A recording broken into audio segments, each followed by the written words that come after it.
সুপ্রিয় দর্শক, এনআরবি টেলিভিশনের নিয়মিত আয়োজন বাংলা মেল জার্নাল অনুষ্ঠানে আপনাদেরকে স্বাগত জানাচ্ছি। আমি শহীদুল ইসলাম মিন্টু। আপনারা জানেন এই আয়োজনটি আমাদের নিয়মিতভাবে প্রচারিত হয়। আমরা মূলত সমসাময়িক বিষয় নিয়ে এই অনুষ্ঠানে আলোচনা করে থাকি। বিশ্বের বিভিন্ন প্রান্ত থেকে বিশিষ্ট জনেরা যুক্ত হন আমাদের এই আয়োজনে।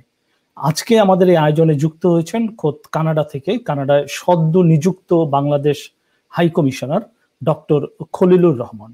ডক্টর খলিলুর রহমান, আপনাকে স্বাগত জানাচ্ছি আমাদের আয়োজনে যুক্ত হওয়ার জন্য। ধন্যবাদ মিন্টু ভাই আমাকে যুক্ত করার জন্য, এবং যারা দেখছেন তাদেরকে আমি শুভেচ্ছা জানাচ্ছি। এটি এখনো ভাষার মাস, ভাষার মাসের শুভেচ্ছা জানাচ্ছি সবাইকে, এবং একই সাথে ভাষার জন্য যারা জীবন দিয়েছেন, যাদের জন্য বঙ্গবন্ধু শেখ মুজিবুর রহমান এবং যারা আমাদের স্বাধীনতার জন্য জীবন দিয়েছেন, সবাইকে আমি একই সাথে স্মরণ করছি। ধন্যবাদ মিন্টু ভাই। ধন্যবাদ আপনাকে। আজকে আসলে ভাষার মাসের আজকে প্রায় শেষের আগের দিন, আজকে 27শে ফেব্রুয়ারি, আর একটি দিন রয়েছে। আমরা আসলে ডক্টর খলিলুর রহমানের সাথে সুর মিলিয়ে তাদের প্রতি শ্রদ্ধা জানাতে চাই, আমাদের অগাধ ভালোবাসা জানাতে চাই, কারণ তাদের কারণে আজকে বাংলা বিশ্ব দরবারে প্রতিষ্ঠিত হয়েছে। বাংলা শুধুমাত্র বাংলাদেশের রাষ্ট্রভাষা নয়, বাংলা বিশ্বের অনেক দেশে যারা প্রবাসী রয়েছেন তারাও বাংলা ভাষাকে বুকে ধারণ করেন, বাংলা ভাষার চর্চা করে থাকেন। সেই হিসাবে বাংলা বিশ্বব্যাপী আলাদা একটি মর্যাদা অর্জন করেছে, এবং 21শে ফেব্রুয়ারি আন্তর্জাতিক মাতৃভাষা দিবস হিসাবে পরিণত হয়েছে এবং স্বীকৃতি লাভ করেছে। সুপ্রিয় দর্শক, আপনারা জানেন এই আয়োজনটি সরাসরি একই সঙ্গে ইউটিউব এবং ফেসবুকে প্রচারিত হচ্ছে। আপনারা যারা শেয়ার করতে চান শেয়ার করতে পারেন, এবং আপনারা যদি সরাসরি কোনো প্রশ্ন করতে চান কানাডায় নিযুক্ত Bangladesh high commissioner doctor Khalilur রহমানের কাছে, আপনারা আমাদের কমেন্টস বক্সে লিখে দিতে পারেন। আমরা ডেফিনেটলি সেই প্রশ্নটি তাকে অবশ্যই করব। ডক্টর খলিলুর রহমান, শুরুতেই যদি একটু বলি যে আপনি তো আসলে একেবারে করোনাকালীন সময়ে কানাডাতে এসেছেন, কেমন দেখলেন কানাডা? শহীদ ভাই, আসলে আমি আসার আগে পররাষ্ট্র মন্ত্রণালয়ে অনেকগুলো দায়িত্বের ভিতরে একটি দায়িত্ব ছিল যে করোনা সেলের চিফ কোঅর্ডিনেটর হিসেবে কাজ করা। আমি এর আগে WHO তে ছিলাম পাবলিক হেলথ পলিসি অ্যাডভাইজার হিসেবে। হয়তো ওই অভিজ্ঞতা থেকে আমাকে ওই অতিরিক্ত দায়িত্ব দেওয়া হয়।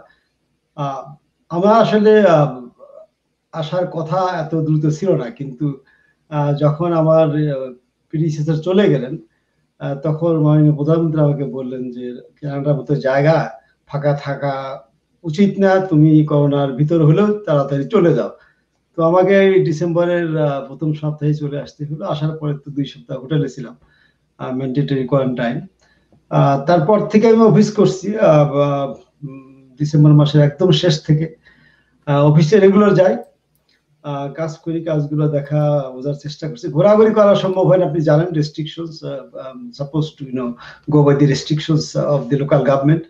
তো আইন কানুন মেনে যতটা সম্ভব অফিস করার চেষ্টা করছি, এবং ইটস এ বিউটিফুল কান্ট্রি। একটু ঠান্ডা আর কি, আমি ঠান্ডা অত পছন্দ না করলেও আই থিঙ্ক খুব তাড়াতাড়ি ওয়েদার ভালো হয়ে যাবে। Also pandemic will go away, so I am looking forward. ধন্যবাদ আপনাকে। আমি যদি শুরুতে এভাবে প্রশ্ন করি, আসলে অনেক প্রশ্ন বাংলাদেশ হাই কমিশন নিয়ে, কারণ আসলে প্রবাসীদের অনেক রকমের প্রশংসাও যেমন রয়েছে, প্রবাসীদের অনেক অভিযোগও রয়েছে হাই কমিশনকে ঘিরে। অনেক সময় তারা কাঙ্ক্ষিত সেবা পান না, এরকমও বলে থাকেন। সে প্রশ্নগুলোতে আমরা আসবো, এবং যারা প্রশ্ন করতে চান আমি আবারও বলবো আপনারা আমাদের কমেন্টস বক্সে আপনাদের প্রশ্নটি রাখুন, আমরা ডেফিনেটলি সেই প্রশ্নটি করব ডক্টর খলিলুর রহমানের কাছে। ডক্টর খলিলুর রহমান, আমি যদি শুরুতে জানতে চাই, বাংলাদেশ এবং কানাডার একটি দীর্ঘ এবং চমৎকার একটি কূটনৈতিক সম্পর্ক রয়েছে, বাণিজ্যিক সম্পর্ক রয়েছে, এবং বাংলাদেশের মুক্তিযুদ্ধ বলুন, তার আগের থেকে কানাডার সাথে একটি অন্যরকম, পরবর্তী সময় কানাডার সাথে একটি চমৎকার সম্পর্কের কথা আমরা জানি। এবং আমাদের বর্তমান যিনি প্রধানমন্ত্রী, তার বাবা বাংলাদেশে ভিজিট করেছেন, সে সময় জাস্টিন ট্রুডো তার সঙ্গে ছিলেন, এরকম একটি ছবি আমরা বিভিন্ন সময় ভাইরাল হতে দেখেছি। সবকিছু মিলিয়ে যদি আমি আপনার কাছে জানতে চাই, কানাডা বাংলাদেশের যে কূটনৈতিক সম্পর্ক, একজন পেশাদার কূটনীতিক হিসাবে আপনি কিভাবে মূল্যায়ন করবেন? আপনি আসলে পুরোটাই ঠিক বলেছেন। কানাডা হয়তো অনেকেই জানেন না, ইভেন স্বাধীনতার পূর্ববর্তী সময় থেকে কানাডা সরকার, তদানীন্তন প্রধানমন্ত্রী, আজকের প্রধানমন্ত্রীর বাবা, আমাদের স্বাধিকার আন্দোলন, আমাদের যে অধিকার আন্দোলনে সমর্থন দিয়ে গেছেন। 1970 সনের ডিসেম্বরে যে নির্বাচনে আওয়ামী লীগের নেতৃত্বে যে বঙ্গবন্ধুর নেতৃত্বে আওয়ামী লীগ সংখ্যাগরিষ্ঠতা পায়, এবং এই নির্বাচনের পরে কিন্তু জাস্টিন ট্রুডো ওনার বাবা, he was one of the world leaders, যিনি পাকিস্তানের শাসক বর্গকে আহ্বান জানিয়েছিলেন নির্বাচিত জনপ্রতিনিধিদের কাছে ক্ষমতা হস্তান্তর করতে। তারপরে স্বাধীনতা সংগ্রাম যখন শুরু হলো বঙ্গবন্ধুর নেতৃত্বে, বঙ্গবন্ধু ডাকে, তখনও পুরোটা সময় কানাডা সরকার আমাদের স্বাধীনতা সংগ্রামে সাহায্য দিয়ে গেছেন, এবং এই সাহায্য দেওয়ার কারণে, অব্যাহত সাহায্য দেওয়ার কারণে কিন্তু যুক্তরাষ্ট্রের কিন্তু খুব নাখোশ ছিল কানাডার উপর। তারপরেও তারা দিয়ে গেছেন, এবং স্বাধীনতার পরপরই কানাডা সরকার আমাদের স্বীকৃতি দেয় 14ই ফেব্রুয়ারি, ভ্যালেন্টাইন দিবসে স্বীকৃতি দেয় আমাদের। এই তারপর থেকে আমাদের যে সম্পর্ক শুরু হয়েছে এটা শুধু উত্তরোত্তর বৃদ্ধি পেয়েছে। Currently we have excellent relations, এবং দুই প্রধানমন্ত্রীর ভিতরে যেটা ব্যক্তিগত সম্পর্ক সেটিও অত্যন্ত মধুর। এবং আমি যখন আসি, আমি একমাত্র অ্যাম্বাসেডার করোনাকালীন সময়ে গত বছর পর্যন্ত, এখন জানি না কি হয়েছে এবছরে, প্রধানমন্ত্রী কোনো আউটগোয়িং অ্যাম্বাসেডারের সাথে দেখা করেননি, বাট আমাকে উনি ডেকে পাঠিয়েছিলেন। আমি যখন গেছি তখন উনি বলেছিলেন যে জাস্টিন ট্রুডো ওনাকে মায়ের মতো সম্মান করেন আর কি। এবং এই যে আগামী মাসে বঙ্গবন্ধুর শতবার্ষিকী অনুষ্ঠানে জাস্টিন ট্রুডোর যাওয়ার কথা ছিল, কিন্তু যেহেতু আপনি জানেন যে পলিটিশিয়ানদের এখন যাওয়া নিষেধের দেশ থেকে, উনি অনলাইনে যুক্ত বা থাকতে চাচ্ছেন এখন সরাসরি ঢাকার অনুষ্ঠানের সাথে। এবং আপনি দেখতে পারেন যে কতটা সম্পর্ক আমাদের সাথে বর্তমানে কানাডা গভর্নমেন্টের আছে, এবং বিভিন্ন আন্তর্জাতিক ইস্যুতে আমরা অনেক ভালোভাবে কাজ করছি। জলবায়ু সংরক্ষণের বিষয়ে আমাদের ট্রেড ইনভেস্টমেন্টের উত্তরোত্তর বাড়ছে। রোহিঙ্গা ইস্যুতে কানাডা গভর্নমেন্ট আমাদের কিছু কিছু ব্যাপারে সাহায্য সহযোগিতা দিয়ে যাচ্ছেন। আন্তর্জাতিক পর্যায়ে মায়ানমার সরকারের বিরুদ্ধে লবি করছেন। আমি বলবো দিস ইজ এক্সিলেন্ট বাইলাটারাল রিলেশনস। দুই একটি না, শুধু একটি বিষয় ছাড়া আমাদের ভিতর এতটা হৃদ্যতাপূর্ণ সম্পর্ক আর অন্য কোনো দেশের সাথে নেই, আমি বলবো। ধন্যবাদ আপনাকে। আমি একটু মনে করিয়ে দিতে চাই যে সর্বশেষ যখন আমাদের বাংলাদেশের মাননীয় প্রধানমন্ত্রী কানাডা এসেছিলেন, মন্ট্রিলে ছিলেন, সেই মন্ট্রিলও জাস্টিন ট্রুডোর সাথে তার একটি আনুষ্ঠানিক বৈঠক হয়েছিল, আমরা সেখানে উপস্থিত ছিলাম, এবং আমরা সেই ছবি, হৃদ্যতাপূর্ণ একটি ছবি আমরা দেখেছি বিভিন্ন পত্রপত্রিকা এবং কানাডার মিডিয়াতেও, যে ভাইরাল হয়েছে প্রধানমন্ত্রী, কানাডার প্রধানমন্ত্রী এবং বাংলাদেশের প্রধানমন্ত্রী একত্রে। এবং সেই অনুষ্ঠানেই আসলে মাননীয় আমাদের বাংলাদেশের প্রধানমন্ত্রী কানাডার প্রধানমন্ত্রীকে আমন্ত্রণ জানিয়েছিলেন বাংলাদেশে যাবার জন্য, এবং প্যান্ডামিকের জন্য তো সেই শতবর্ষ পূর্তি, যে বঙ্গবন্ধুর যে জন্মবার্ষিকী, 100তম জন্মবার্ষিকীটি পিছিয়ে গেল, কিংবা আমরা করতেও পারলাম না আনুষ্ঠানিকভাবে। আমরা আশা করছি কোন এক সময় হয়তো কানাডার প্রধানমন্ত্রী বাংলাদেশে যাবেন। তো ডক্টর খলিলুর রহমান, যেটা আমি জানতে চাই, যে আমি আপনাকে ইতিমধ্যে একটু অনুষ্ঠান শুরুর আগে বলছিলাম যে আমার কানাডা জীবনে আমি প্রায়, আপনি হচ্ছেন 5ম হাই কমিশনার যাকে আমরা পাচ্ছি, আমি নিজে ব্যক্তিগতভাবে পাচ্ছি। কারো সঙ্গে আমাদের কোনো অভিজ্ঞতার দিক থেকে বলবো, যে সেবারগত দিক থেকে বলবো, প্রত্যেকে তাদের আন্তরিকতা দিয়ে সবসময় চেষ্টা করেছেন। কারণ আমরা খুব গর্বিত যে যখনই আমরা এটা জানি যে বাংলাদেশের যে সরকারি হোক না কেন, যখন কানাডা, আমেরিকা কিংবা ব্রিটেনের মতো জায়গাতে তারা বেছে বেছে যারা চৌকস এবং যাদের খুব একাডেমিক এবং পেশাগত খুবই দক্ষতা থাকে, সেসব মানুষদেরকে এসব দেশগুলোতে পাঠান। আপনি একজন পেশাদার কূটনীতিক, আপনার কাছে আমাদের প্রত্যাশা আসলে অনেক। আমি যদি সরাসরি জানতে চাই যে এমন কি নতুন পরিকল্পনা আপনি আমাদেরকে শোনাবেন, যেটা শুনে আমরা ভাববো যে আপনি নতুন কিছু করতে যাচ্ছেন কানাডায় বসবাসরত বাংলাদেশিদের জন্য এবং বাংলাদেশ হাই কমিশনের জন্য। আসলে আপনার পরিকল্পনা কি, কিভাবে আপনি সাজাতে চান কানাডাস্থ বাংলাদেশ হাই কমিশনকে? আসলে শহীদ ভাই, সরকারের একটি সার্বিক দিক নির্দেশনা রয়েছে যে কিভাবে এম্বাসি গুলো চলবে, আমাদের প্রায়োরিটিস কি, মোরালেস একই। দুই একটি বিষয় থাকে ওই দেশের সাথে খুবই স্পেসিফিক, ওই বিষয়গুলো ছাড়া মূলত সবগুলো বিষয়ই এক। এখন এটা নির্ভর করে যে বিষয়গুলোকে অ্যাম্বাসেডর সাহেব কিভাবে নেতৃত্ব দিয়ে এগিয়ে নিয়ে যাবেন, সেখানে অ্যাপ্রোচের একটা ডিফারেন্স থাকে, সবসময় থাকে, সব ক্ষেত্রেই থাকে। আমার ক্ষেত্রে যেটা থাকবে, আমি যেটা প্রথমেই যেটা বলবো যে আমার প্রথম এবং প্রধান উদ্দেশ্য হবে যে বাংলাদেশ হাই কমিশন অটোয়া এবং আমাদের যে কনসুলেট জেনারেল আছে যেটা টরন্টোতে, এই দুটি অফিসকে একটি সেবা এবং সাপোর্ট কেন্দ্র হিসেবে গড়ে তোলা এবং সেভাবে প্রস্তুত করা, যাতে প্রতিটি বাংলাদেশি ভাই বোনেরা যারা এখানে বসবাস করছেন তারা যাতে এই সেবা এবং সাহায্য পেতে পারেন। So it will work as service and support centre for all বাংলাদেশিস for any legal work or legal request. So we will work for you on a 24/7 basis. This is one. Secondly, আমি জানি না আগে কতটা কি হয়েছে, this is very important. সেটি হচ্ছে যে engaging the Bangladeshi diaspora living in this country. কারণ আপনারা যারা অনেক বছর কাজ করছেন বিভিন্ন ফিল্ডে, আপনাদের অনেক অভিজ্ঞতা আছে ডেভেলপড কান্ট্রিতে কাজ করা। আমরা চাই আপনাদেরকে আমাদের দেশে যে উন্নয়ন, আর্থসামাজিক উন্নয়ন হচ্ছে সেটার সাথে সম্পৃক্ত করা। So high commission will work as a kind of bridge. We will connect you with the economic and social development in our country. So I really want to engage the Bangladeshi diaspora in a big way.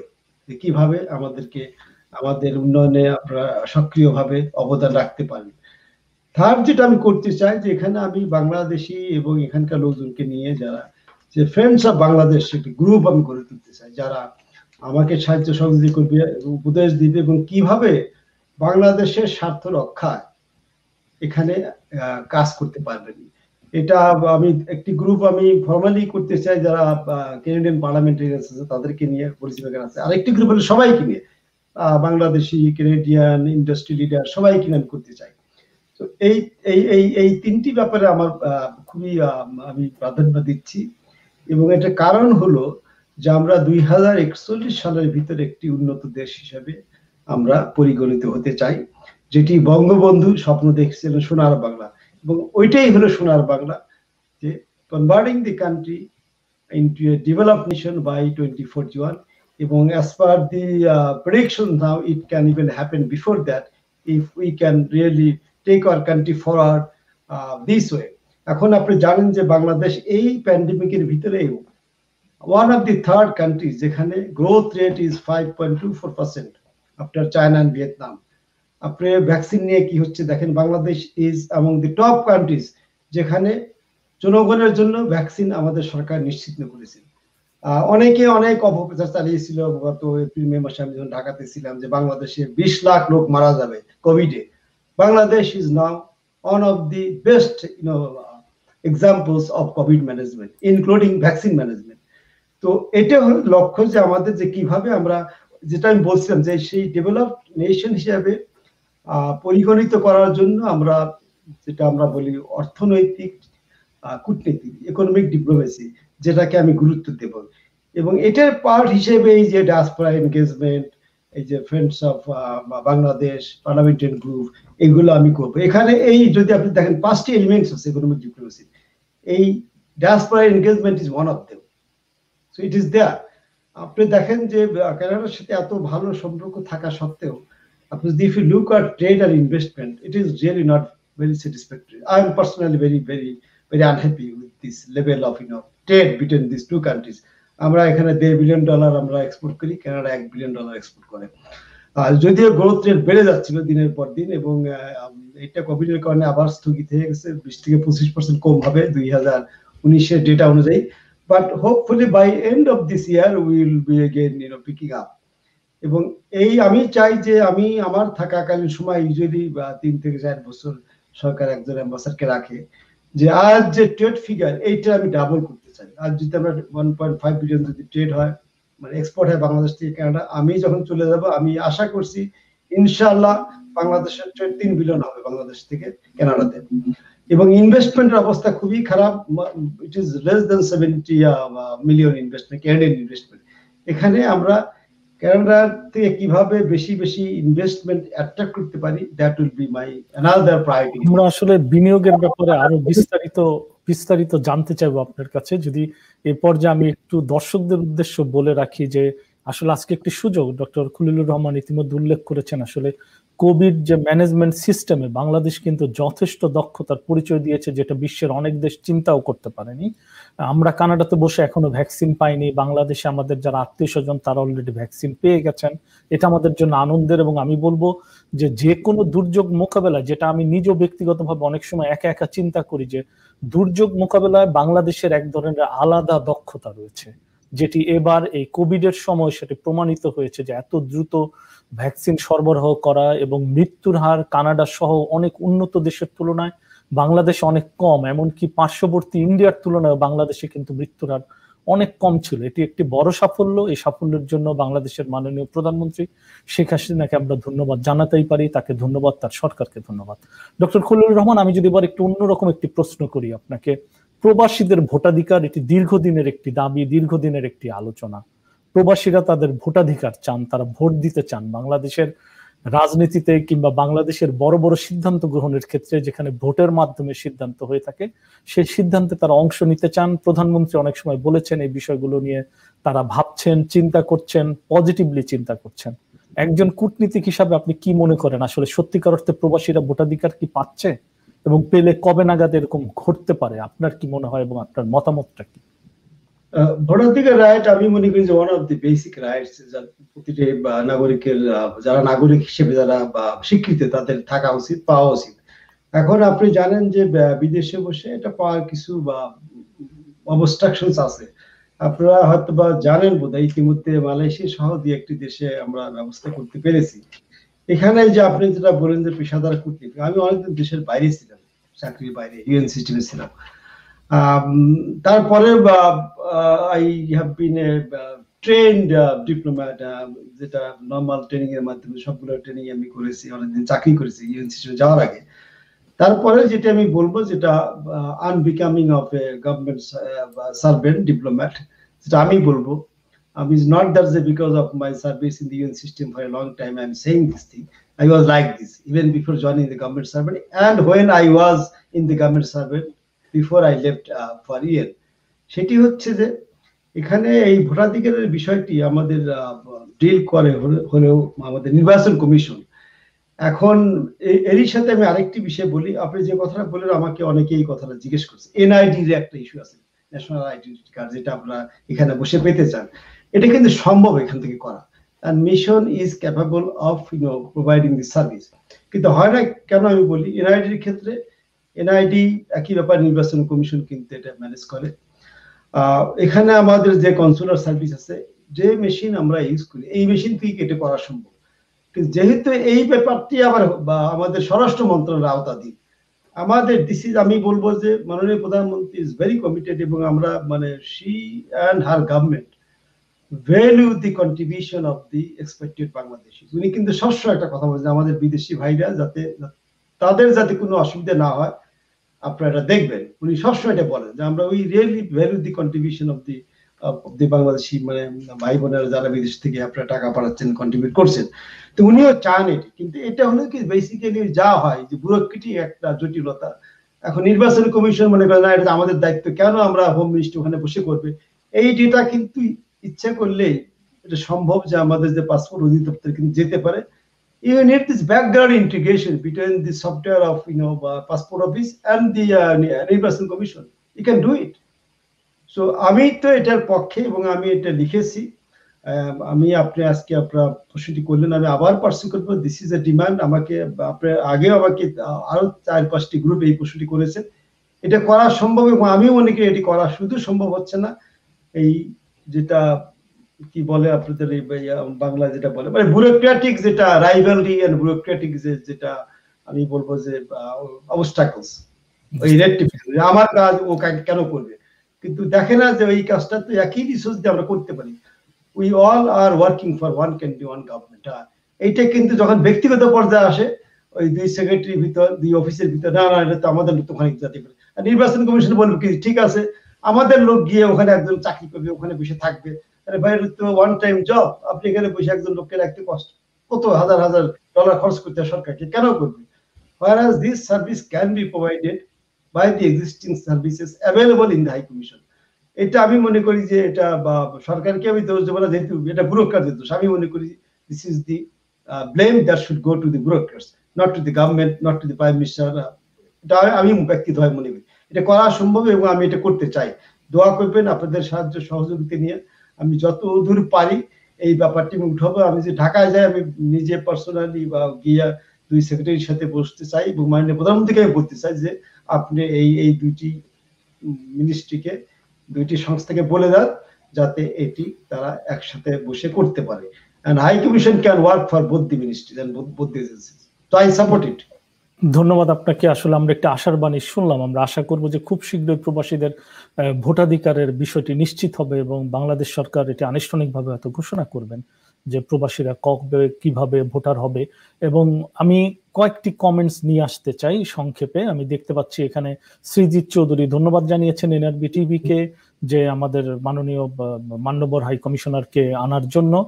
আমি দেখতে পাচ্ছি আমাদের কমিউনিটির আরেকটি বিশিষ্ট মুখ আলবিয়ন বিল্ডার্সের director এবং সামাজিক সংগঠক ফরিদা হক, তিনি শুভেচ্ছা জানিয়েছেন, তিনি এই আয়োজনটিকে সাধুবাদ জানিয়েছেন। আমি দেখতে পাচ্ছি মেহেদি হাসান ও শুভেচ্ছা জানিয়েছেন। শ্রীজিৎ চৌধুরী আমাদের এনআরবি টিভির একজন জনপ্রিয় উপস্থাপক, তিনি বলেছেন যে honourable prime minister Sheikh Hasina is a world class leader. ধন্যবাদ শ্রীজিৎ। আমি দেখতে পাচ্ছি ফরিদা হক আবারও কমেন্টস করেছেন যে এক্সেলেন্ট কোশ্চেন। আজহারুল হক, তিনি ভিক্টোরিয়া সুপার মার্কেটের একজন মানুষ, তার সাথে যুক্ত, তিনি বলেছেন শেষ পর্যন্ত তিনি অনুষ্ঠানটি দেখতে চান। সাইম খান লিখেছেন যে বাংলাদেশ বিমান কবে থেকে চালু হচ্ছে, এটা একটি প্রশ্ন। আমি যদি এই প্রশ্নটি আপনাকে করি যে আপনার কাছে কি তথ্য আছে? আমরা যতদূর জানি এপ্রিল থেকে হয়তো বাংলাদেশ বিমান সরাসরি শুরু হবে।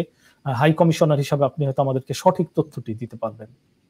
জি, এটি একটি আসলে একটি বিষয় যেটা আমিও চাচ্ছি। অনেকেই আমাকে বলেছিলেন যে বিমান কেন আসছে, এখানে তো লস হবে। তো আমি তাদেরকে বলেছি যে সরকারের যেটা ক্যালকুলেশন ডিফারেন্ট। এবং আমি যখন মাননীয় প্রধানমন্ত্রী যখন আমাকে ডেকে পাঠিয়েছেন উনিও আমাকে বলেছিলেন যে বিমান মাস্ট গো।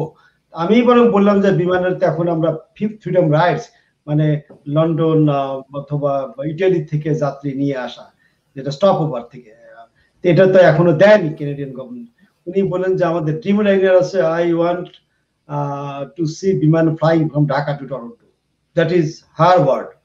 এখন বিমান আসলে কি হবে, এই যেটি আসার কথা ছিল আগামী মাস থেকে আসার কথা ছিল, কিন্তু কোভিড পরিস্থিতির কারণে এটা হয়তো পিছিয়ে যাবে। বিমানের যিনি এমডি ছিলেন মোকাব্বের সাহেব, আমাদের এই জুনিয়র কলিগ একবাসের, উনি কদিন আগে সেক্রেটারি র্যাঙ্ক পেয়ে অন্য একটি মিনিস্ট্রিতে চলে গেছেন।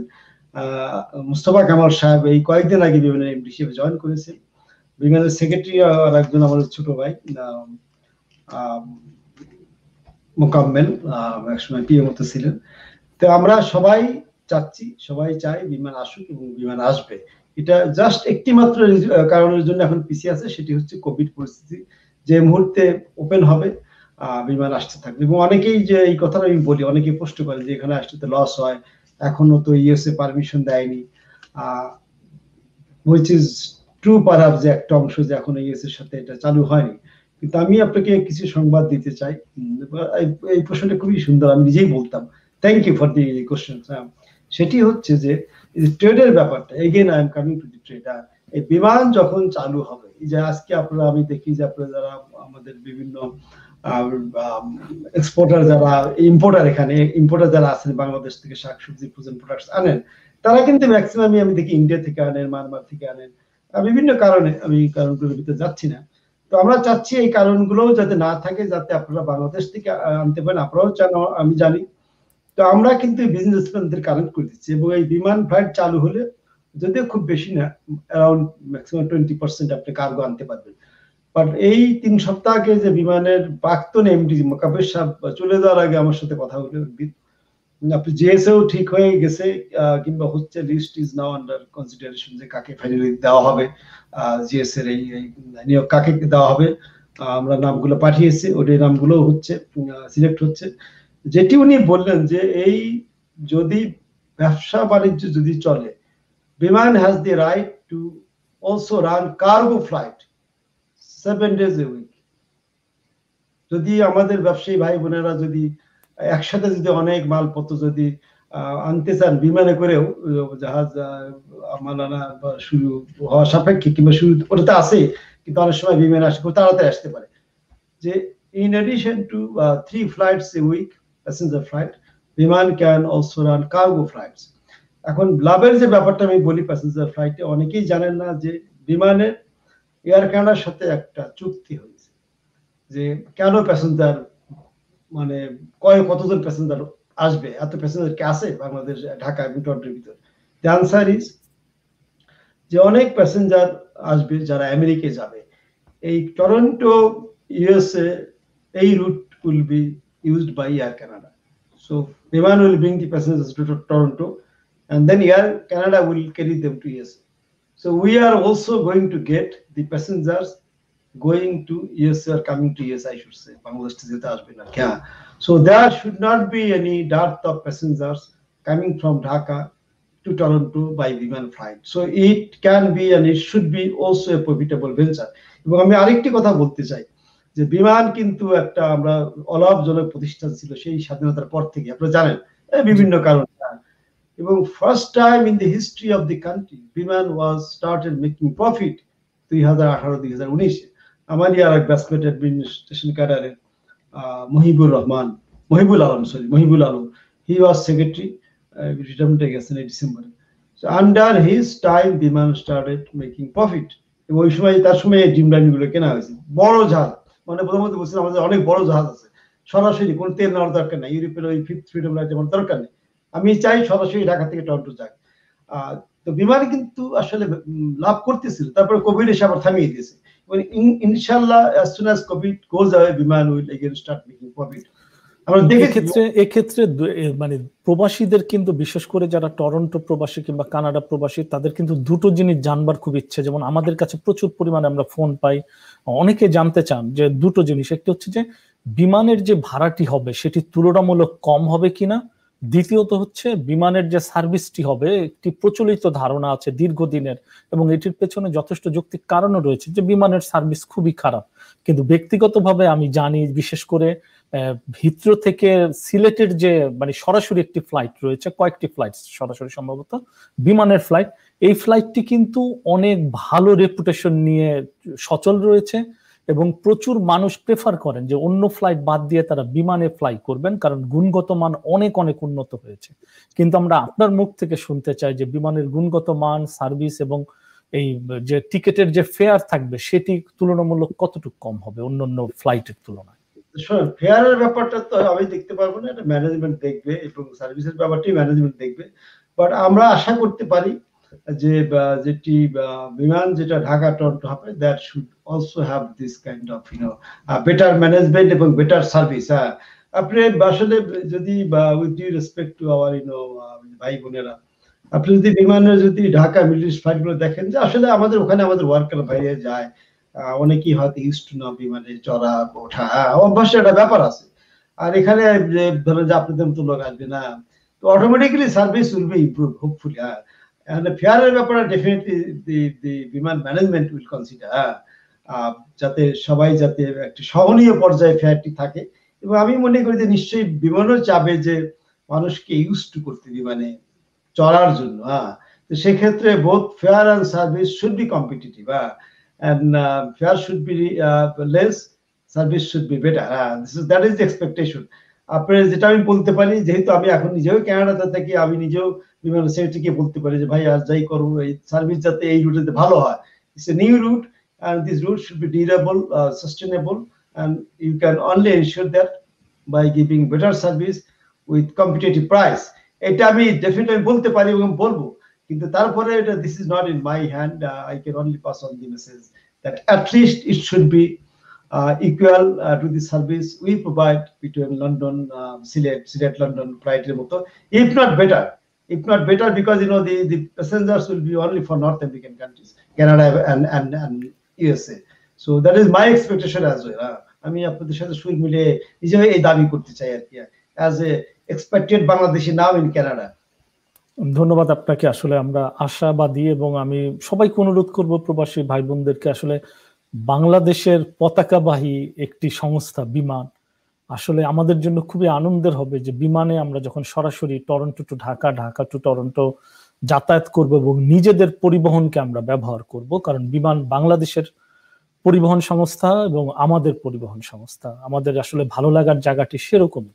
আমরা আশা করব বিমান সংস্থা, বাংলাদেশ বিমান কর্তৃপক্ষ এই বিষয়টি আমলে নেবেন, তারা সার্ভিসটিকে ভালো দেবার চেষ্টা করবেন, প্রাইসও মানে তুলনামূলক কম রাখবার চেষ্টা করবেন, সবকিছু মিলিয়ে যেন একটি ভালো বিষয় দাঁড়ায়। তো আমি যদি আপনার কাছে আরেকটি বিষয় জানতে চাই, যোগ করতে চাই, যে বিমান চালনার পিছনে যে একটা পলিটিক্যাল রিজন আছে, যে আপনি যেটা বললেন যে আমাদের এই যাওয়ার পিছনে দেখছি যে বাংলাদেশের পতাকাবাহী একটি জাহাজ এই দেশে আসবে সপ্তাহে 3 দিন, এবং people to people contact, people mobility will be also increased. আপনি যত এই যোগাযোগ বাড়বে, আপনি দেখবেন যে আমাদের ডায়াসপোরা বাড়বে, somehow it will be increased, not only trade, এটা কিন্তু হবে। So government has a very long sighted visions and perspectives why Biman should come between Dhaka and Toronto. So these are political aspects, you cannot measure all these things in terms of money. এইটুকু আমি যোগ করতে চাই। ধন্যবাদ আপনাকে। আমরা কয়েকটি comments নিয়ে আসি। আমি দেখতে পাচ্ছি রহিম আব্দুল লিখেছেন এনআরবি টিভিকে ধন্যবাদ। তসলিমা জামাল শিমু, তিনি সংগঠক এবং আমাদের কমিটির পরিচিত মুখ, তিনি বলেছেন খুবই তথ্যপূর্ণ অনুষ্ঠান। শহীদ ইসলাম মিন্টু, থ্যাংক ইউ। তসলিমা জামাল শিমু, আমি দেখতে পাচ্ছি সংগঠক রাসেল রহমান, তিনিও মন্তব্য করেছেন, তিনি জানতে চাইছেন যে আমাদের আমদানি রপ্তানি সম্পর্কে, এই প্রশ্নে আমরা পরে আসব। আমি দেখতে পাচ্ছি সায়েম খান, তিনি ধন্যবাদ জানিয়েছেন। ফরিদা হক ডক্টর খলিলুর রহমানকে ধন্যবাদ জানিয়েছেন যে তিনি চমৎকার উত্তর দিয়েছেন। এই জন্য আরেকটি জিনিস আমি জানতে চাইবো আপনার কাছে, এটি অনেকেরই প্রশ্ন জিজ্ঞাসা, যে বিষয়টি নিয়ে আমাদের আসলে প্রচুর কাজ হবার সুযোগ রয়েছে, সেটি হচ্ছে যে প্রচুর পরিমাণে আন্তর্জাতিক শিক্ষার্থী দক্ষিণ এশিয়ার অন্যান্য দেশগুলোতে আসে। যদি আমি উল্লেখ করেই বলি ভারতের কথা, ভারত থেকে প্রচুর পরিমাণে শিক্ষার্থী কানাডাতে আসেন, কিন্তু সেই তুলনায় দেখা যায় যে বাংলাদেশের থেকে আসার ক্ষেত্রে নানান ধরনের জটিলতা থাকে, সবচেয়ে বড় জটিলতা থাকে ভিসা সংক্রান্ত। এক্ষেত্রে আসলে দ্বিপাক্ষীয় অনেকগুলো ব্যাপার কাজ করে, যেহেতু আপনি একজন পেশাদার কূটনীতিক, আপনি জানেন যে ছাত্রটি যে কোয়ালিফিকেশন নিয়ে ভারত থেকে কানাডাতে আসছে, ঠিক একই কোয়ালিফিকেশনের একজন ছাত্র বাংলাদেশ থেকে কানাডাতে আসতে পারছে না, তিনি ভিসা পাচ্ছেন না। কারণ ভারতের সাথে কানাডার যে ধরনের চুক্তিগুলো রয়েছে ছাত্র আনাবার ক্ষেত্রে এবং প্রতিষ্ঠানগুলোর যে চুক্তি রয়েছে, সেটার কারণে তারা অনেক বাড়তি সুবিধা ভোগ করে থাকেন।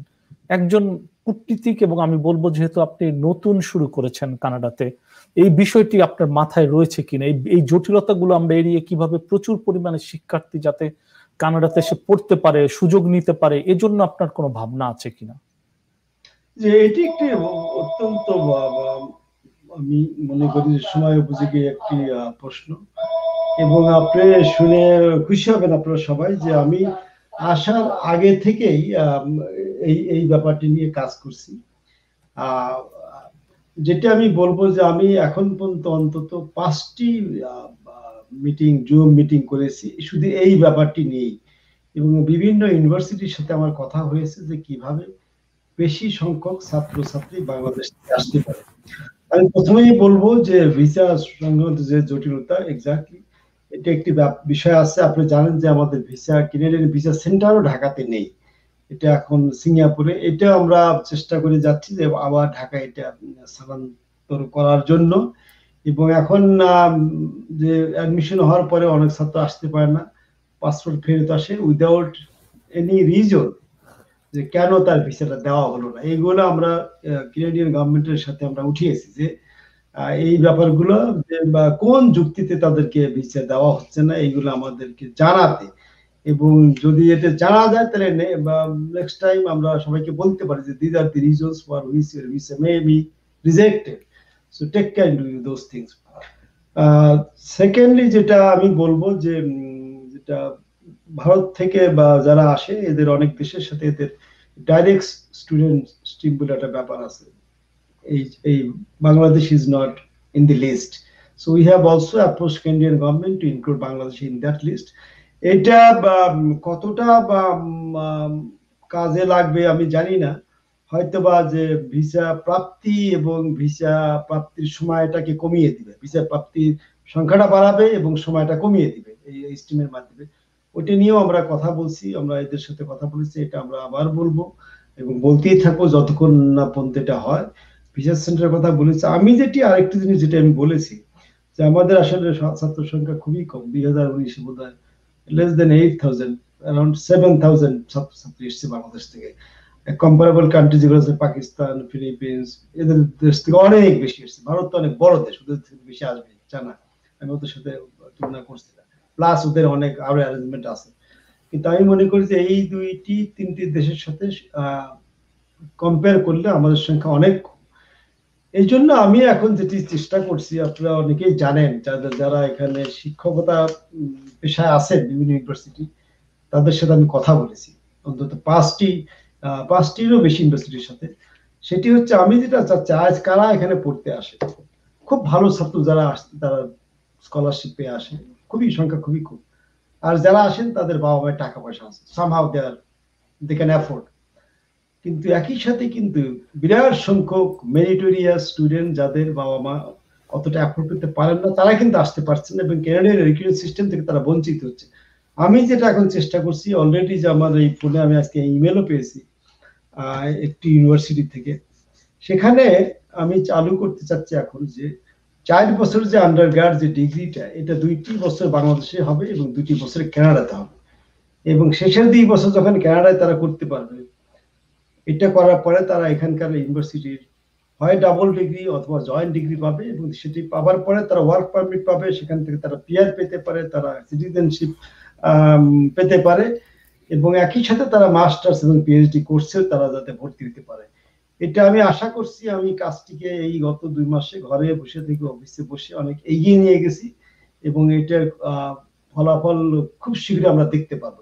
এতে করে হবে কি, 2 বছর যদি একটা ছেলে বাংলাদেশে থেকে পড়তে পারে, অনেক টাকা কিন্তু তার জন্য বেঁচে গেল। অ্যাটলিস্ট $50,000-60,000 কিন্তু কানাডায় খরচ করতে হলো না। এতটা না, হয়তো টিউশন ফি হতে একই হবে। এবং আমরা কয়েকটি ইউনিভার্সিটিকে আইডেন্টিফাই করেছি বাংলাদেশে যারা এই কারিকুলামের সাথে একই রকম স্ট্যান্ডার্ড বজায় রেখে ওখানে পড়াবে কিছু কিছু সাবজেক্টে। এবং বেশ 2-4টি সাবজেক্ট আমরা চুজ করছি। একটি হচ্ছে কম্পিউটার সায়েন্স ইঞ্জিনিয়ারিং, এটা হবে। একই সাথে আমি বলি ইউনিভার্সিটির নামটা, ম্যাকগিলের সাথে আমি একটি সার্টিফিকেশন আন্ডার কন্টিনিউইং এডুকেশনের আন্ডারে একটা সার্টিফিকেট কোর্স আমি চালু করতে চাচ্ছি। ওদের সাথে কথা হয়েছে, যেখানে 1 থেকে 2 বছর ম্যাক্সিমাম পড়তে হবে, মানে 2 to 4 সেমিস্টার ম্যাক্সিমাম। তারপরে কিন্তু তারা এখানে থাকার ওয়ার্ক পারমিট পাবে, কাজ করতে পারবে, ফার্দার এডুকেশনের সুযোগ পাবে।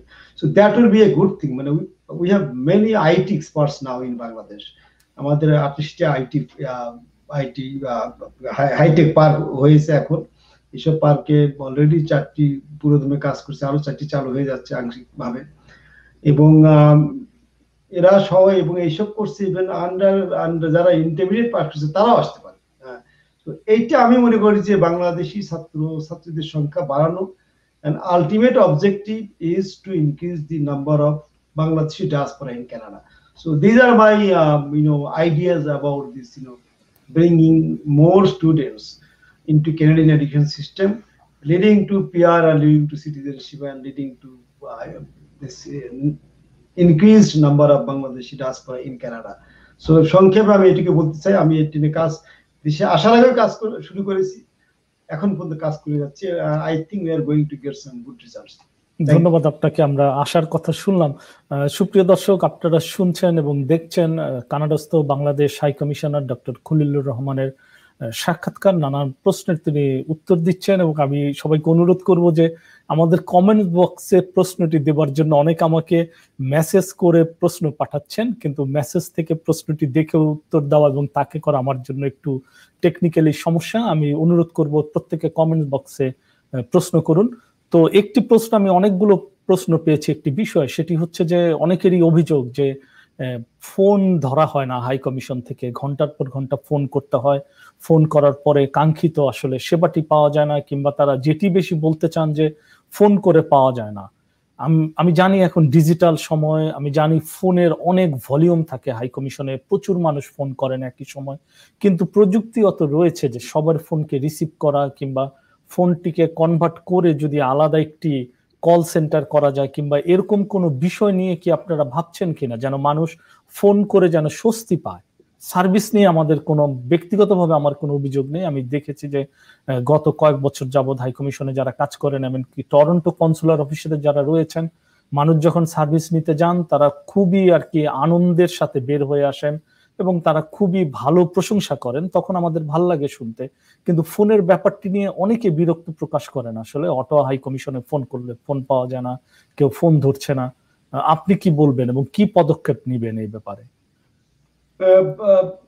এই প্রশ্নটা আমি আগেও শুনেছি এবং এটি নিয়ে আমরা কথা বলেছি। এখন যেটি আপনি বললেন যে কোভিড এর সময় আমাদের স্টাফরা ওই যে রস্টারের ভিতরে ছিলেন, ফলোইং দি লোকাল গাইডলাইন্স। তো আমি যেটা আমি প্রথমেই বলেছি যে আমি আসলেই বাংলাদেশ মিশন ইন অটোয়া এবং কনসুলেট জেনারেল যেটি টরন্টোতে আছে, এটিকে একটি মানে উন্নত মানের সার্ভিস এবং সাপোর্ট সেন্টার হিসেবে গড়ে তুলতে চাই এবং সেভাবে সেবা দিতে চাই। আমরা চেষ্টা করছি এই জিনিসটির উন্নতি ঘটাতে। আমি যেটি সবসময় আমি করি, বলি সবাইকে যে অনেকেই আমাকে সরাসরি ইমেল করেন যে এই ফোন না পেয়ে, অনেকেই বলেন যে এই ফোন করে কাউকে পাচ্ছি না। আমি নিজে সেই ইমেল পাওয়ার সাথে সাথে I look at my email on 24/7। আমি সাথে সাথে কনসার্ন অফিসার বলি, বাট এই ব্যাপারটি আমরা উন্নতি ঘটানোর চেষ্টা করছি এবং আমি আবারও নোট করছি যে কিভাবে কতটা দ্রুত আপনাদের কল আমরা অ্যাটেন্ড করতে পারি।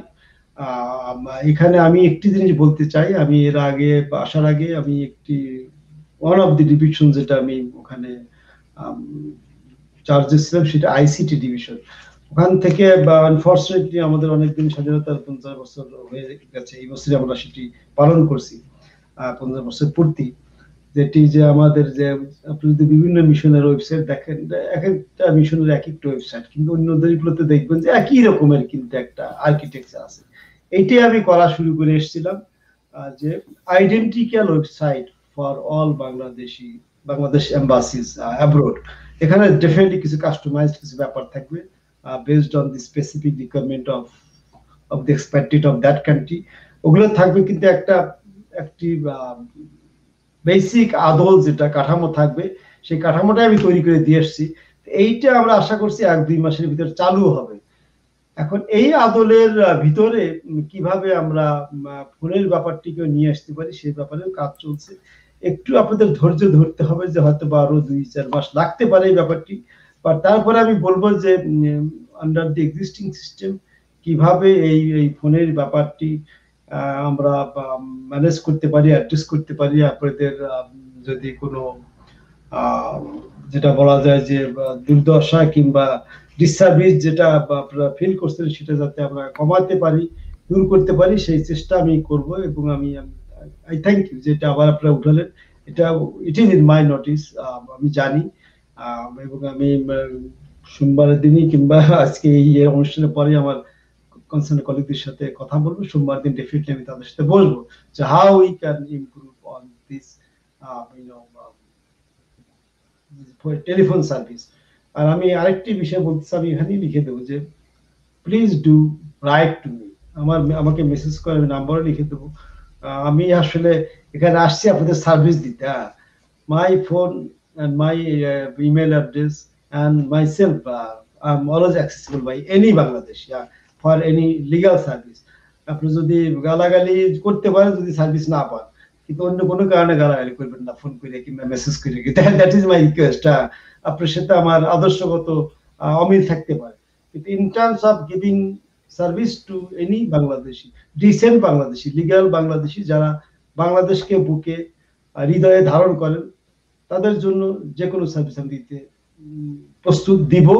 সে আপনি যে মতের এবং পথেরই ফলোয়ার হন না কেন, কিন্তু একটি আমার অনুরোধ থাকবে যে বাংলাদেশ সম্বন্ধে আপনি বিদেশের মাটিতে বসে কারো সরকার সম্বন্ধে কোনো ব্যক্তি যারা কর্মকর্তা, যারা এদের বিরুদ্ধে এই দেশে বসে কিছু বলবেন, ঢাকায় গিয়ে গাড়ি গালাজ করেন, আমার কোনো আপত্তি নেই। আমি নিজেও অনেক ব্যাপারে আমার আপত্তি আছে যে এই কাজটি আরো এইভাবে করলে আরো ভালো হতো। ওটা থাকবে, always there are rooms for improvement. কিন্তু বিদেশের মাটিতে বসে দেশকে গালি করা, সরকারকে গালি দেওয়া আপনি আপনার নিজেকে গালি দিচ্ছেন। আপনি কি বুঝছেন এইবারে তো বাংলাদেশি, বাংলাদেশের বাজে বাজে কথা বলে, সে তো নিজে একজন Bangladeshi. So this is a disgrace for those who are doing this, sitting on the soil of a foreign country. That is my request. I have taken note of it, and I will try to improve the service as soon as possible, to the extent possible. I am making this commitment. Thank you. ধন্যবাদ আপনাকে। সুপ্রিয় দর্শক, আপনারা শুনছিলেন, তিনি বলেছেন যে টেলিফোনের যে বিড়ম্বনার কথাটি আমরা সবসময় শুনি, সেটি একেবারে নিরসন করবার জন্য তারা কাজ করছেন, চিন্তা ভাবনা রয়েছে, এবং খুব শীঘ্রই আমরা আশা করব এই সমস্যা থেকে উত্তরণ হবে। আরেকটি বিষয় আমি বলে রাখি, সেটি হচ্ছে যে প্রশ্নটি আপনার কাছে জানতে চাই, সেটি হচ্ছে যে আমরা জানি যে প্রচুর প্রবাসী বিনিয়োগ করতে চায়, বিশেষ করে ব্রিটেন, আমেরিকা এবং কানাডার যারা প্রবাসী, এমনকি অস্ট্রেলিয়ার যারা, তাদের মধ্যে অনেকে রয়েছেন যারা ভাবেন যে দেশে গিয়ে আমি বিনিয়োগ করব। এবং আমি ব্যক্তিগত অভিজ্ঞতার কথায় সংক্ষেপে একটু বলতে চাই, সেটি হচ্ছে যে আমাদের কাছে যখন যোগাযোগ করেন যে আসলে আমরা যদি দেশে গিয়ে বিনিয়োগ করি কি কি সুযোগ সুবিধা পাবো, আমরা যেটা সবসময় চেষ্টা করি যে হাই কমিশনে যিনি কমার্সের দায়িত্বে আছেন তার সাথে কথা বলতে এবং তার সাথে যোগাযোগ করিয়ে দিতে। এবং আমি আসলে আমাকে নামটি বলতেই হবে, যিনি দায়িত্বে রয়েছেন বর্তমানে অটোয়াতে কমার্সের শাকিল ভাই। তো বিভিন্ন সময় আমি তার সঙ্গে কথা বলেছি, অনেককে আমি তার সঙ্গে কথা বলিয়ে দিয়েছি, এবং তারা যখন তথ্যগুলো জেনেছেন যে প্রবাসীদের জন্য কত সুযোগ সুবিধা বাংলাদেশে রয়েছে এবং বর্তমান সরকার দিচ্ছে, জানার পরে তারা নিজের অবাক হয়েছেন। এবং একজন সাংবাদিক হিসাবে আমারই অনেক অজানা ছিল সুযোগ সুবিধাগুলো। তা আমার যেটা প্রশ্ন, যে প্রবাসীদের এত সব সুযোগ সুবিধা বাংলাদেশে বিনিয়োগের ক্ষেত্রে, এই বিষয়গুলো ফলাও করে প্রবাসীদেরকে কেন জানানো হচ্ছে না? এই ক্ষেত্রে আপনার আসার পরে এই হাই কমিশন আরো কোনো ব্যবস্থা নিবে কিনা, এবং প্রবাসীরা আসলেই আর কত রকম ভাবে সুবিধা পেতে পারে বাংলাদেশে বিনিয়োগের ক্ষেত্রে, আপনি যদি একটু বলেন আমাদেরকে। ভাই, থ্যাংক ইউ। দিস ইজ, আমি আপনাকে প্রথমেই বললাম, this is one of my priority areas, যেটা আমি ফোকাস করবো, এবং this is part of our economic diplomacy. যেটি আমি with due respect to my predecessor আমি বলতে চাই যে ট্রেড ইনভেস্টমেন্টের ব্যাপারে ফোকাসড কোনো কাজ এই মিশনে আগে হয়নি, but I have started doing it and I do it. This is one thing. এবং খুব শীঘ্রই আমি যেটা আমি বললাম যে আপনাদের আমাদের ওয়েবসাইটে এই ইনফরমেশন আপনারা পাবেন, এখনো আছে ওইভাবে না, আপনি পাবেন যে বিনিয়োগ বাংলাদেশে করলে কি কি সুযোগ সুবিধা আপনি পাবেন। 100টি ইকোনমিক জোন আমরা এস্টাবলিশ করেছি, এবং এখানে বিদেশি বিনিয়োগ হচ্ছে। আমাদের 4টি দেশ থেকে, জাপান, চায়না, কোরিয়া, ইন্ডিয়া থেকে ওদের কান্ট্রি স্পেসিফিক ইকোনমিক জোন আছে। এবং এটা আমি এখন চাচ্ছি যে কেনেডিয়ান ইকোনমিক জোন এখানে গড়ে তুলতে। অলরেডি এই ব্যাপারে আমি কথা বলে যাচ্ছি। আমি আমার কাজের 50% সময় আমি ব্যয় করি শুধু ট্রেড এন্ড ইনভেস্টমেন্ট নিয়ে। বিনিয়োগের ব্যাপারে আপনারা লিখে রাখেন, I have just send given my email address and phone number. I myself is looking after the investment. There are officers who are helping me, but please write to me directly. এবং আমি এই ক্ষেত্রে আমি খুবই সুন্দর একটি post আপনি করেছেন। আমি বলতে চাই যে কয়েকটি বিষয়ে আমরা কেনেডিয়ান বিনিয়োগ চাচ্ছি বাংলাদেশে, এবং Bangladesh is now one of the lucrative destinations for foreign investment। এবং আমি মনে করি যারা আপনারা এনআরবি যারা এখানে আছেন, আপনাদেরও কিন্তু অনেক টাকা পয়সা আছে, আমি চাই আপনারাও গিয়ে বিনিয়োগ করেন বাংলাদেশে এবং গেট দি ম্যাক্সিমাম রিটার্নস। হ্যাঁ, আপনাদের বিনিয়োগ 100% আপনার ক্যাপিটালি শুধু না, যেটা আপনার রিটার্ন আসবে সেটাও 100% আপনি রিপেটেড করে নিয়ে আসতে পারবেন, একদম সাদা পথে, সাদা টাকা। এটা আমি এনকারেজ করি। যেটা আমি বলতে চাই যে 100টি যে আমাদের ইকোনমিক জোন আছে, এই জায়গাগুলোতে আপনারা বিনিয়োগ করেন। আমি চাচ্ছি যে একটা কনসোর্টিয়াম গড়ে তুলতে, যে ইনভেস্টার্স ফ্রম কানাডা, যাদেরকে আমি একটা কানাডিয়ান ইকোনমিক জোনের আওতায় একই জায়গায় নিয়ে যেতে চাই। This is one. I have started talking to many investors here. আমি 2-3টি বিষয়ে আপনাদের দৃষ্টি আকর্ষণ করতে চাই। আমি আসার আগে মাননীয় প্রধানমন্ত্রী 3টি বিষয় আমাকে বলে দিয়েছিলেন যে এই 3টি বিষয়ে আমি কানাডিয়ান বিনিয়োগ চাই।